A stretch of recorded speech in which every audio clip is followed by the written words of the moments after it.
Good Saturday morning to you all. For those of you who have to work, today maybe is your day off, but fortunately I'm a retired person, so they're all basically the same to me. As you saw in the last video, one cylinder head is sitting in place. It's feeling better all the time. And those of you who are watching this closely, if you go back a few videos, I told you I had one push rod was stuck in one of the guides that came out of the number one cylinder head. So now it's time to try and push that press. So now it's time to try and push that. So now it's time to try and press that push rod. A little bit of a tongue twister there. Time to press that push rod out of the push rod guide. Oh, it isn't taking much. It's coming right out.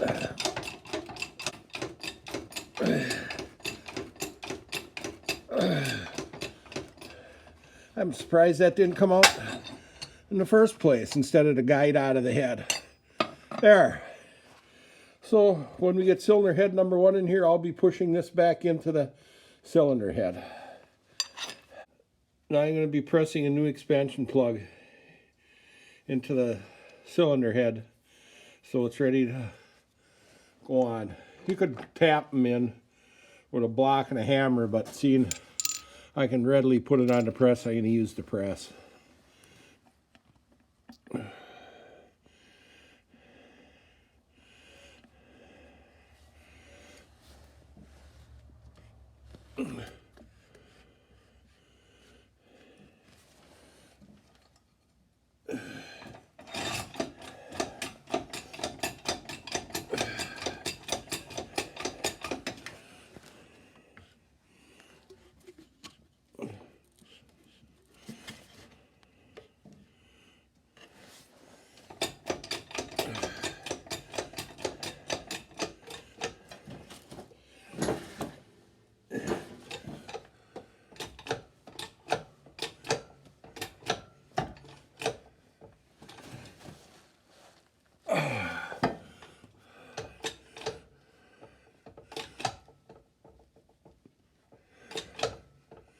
That should be good.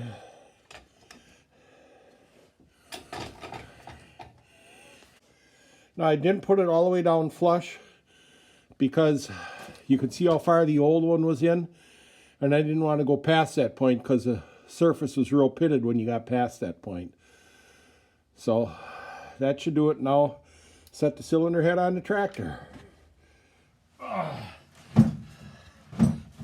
Cylinder head number 3.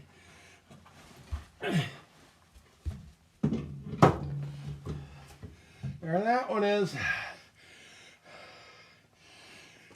Now we gotta go get cylinder head number 2. I already pressed the expansion plug in, so now it's cylinder head number 2.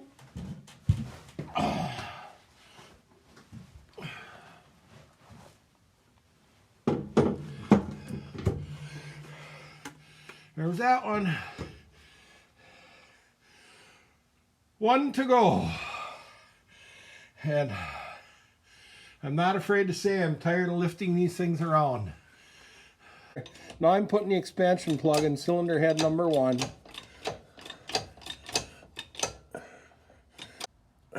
There.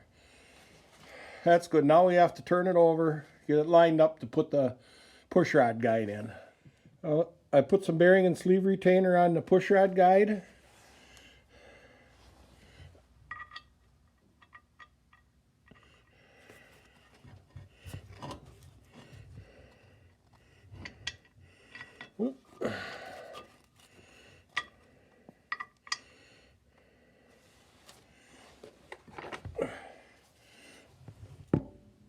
Oh, I keep bumping the camera.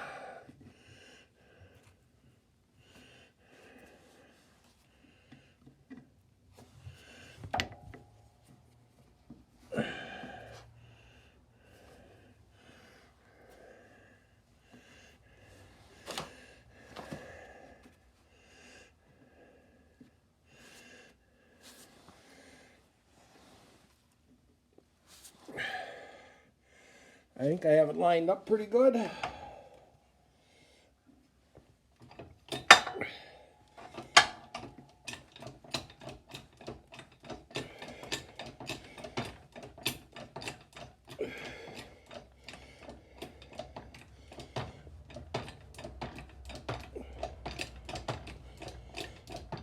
It seems to be going in nicely.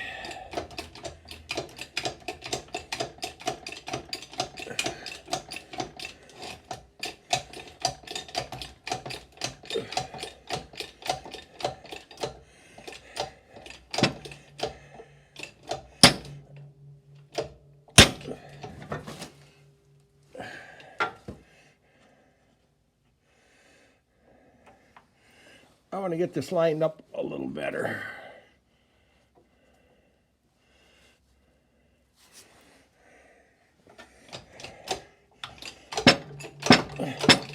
There. Now it's going in nice. And it's all the way in. So now I'll be ready to put cylinder head number 1 on.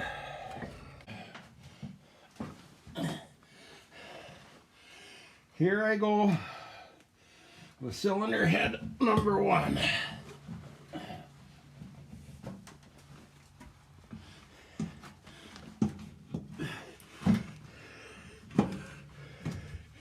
There. All 4 cylinder heads sitting in place. That's a mighty fine sight. And what's next is I have to get these studs out of the 3 old cylinders and install them in these cylinders. Then I have to clean up this water manifold and put it on. And as you remember, the cylinders will rotate just slightly and line those up as good as possible. And make appropriate thickness gas. First I'll check it with no gaskets and the surface is cleaned. And make appropriate thickness gaskets for each one so that you don't put a stress on this manifold when you tighten it down. Because the alignment might be off a little bit, or so if this one is tight and you're pulling on here, you're not putting stress on the manifold. And get the water manifold bolted on. And after the water manifold's on, then I'll put studs, short studs in these holes, and I'm going to get probably an angle iron and drill holes in it so I can bolt it on here and bolt it across this surface. And you see how, there's so much movement in these heads. So I want to make it so they line up as good as possible. And then I will, one at a time, take the stud out of one, lift the head off, put all the cylinder head studs in the sealant, drop the head down, line it up, and then tighten it down. Then I'll go to the next one, pull the stud out, lift the head off, put the studs in, sealant, put it back down, line it up with the straight edge, and tighten it down and go through the process on all 4.